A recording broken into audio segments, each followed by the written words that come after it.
Nick Kyrgios recently said it would be morally wrong to allow unvaccinated players to compete in the Australian Open, after Melbourne had become the longest locked-down city in the world. Novak Djokovic has responded after Nick Kyrgios discussed the world no one's potential participation at the Australian Open on his No Boundaries podcast.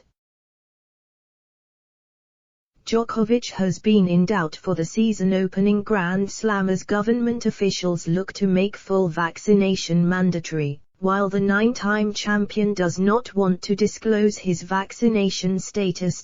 With uncertainties growing over the fate of unvaccinated players at January's Australian Open, home hope Nick Kyrgios recently joined in the debate.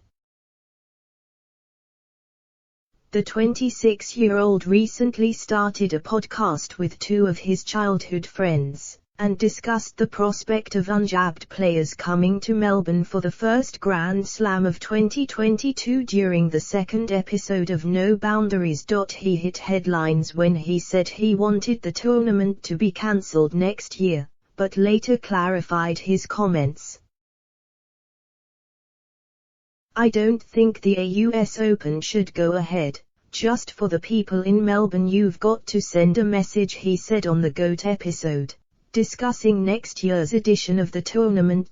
Days later, the World No 90 took to his Instagram story to backtrack, saying it wasn't what he meant. To say that I'd want the Australian Open cancelled, I think that was the sentence that got taken out of context, he said, addressing his comments from his new podcast, created with two of his childhood friends.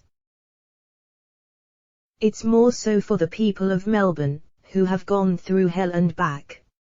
I think it's been 275 days, nearly 300 days of lockdown, and your freedom has been taken away from you. I don't think it's morally right to accept players from overseas that are not vaccinated to come into our country and waltz around Melbourne free will to play the Australian Open."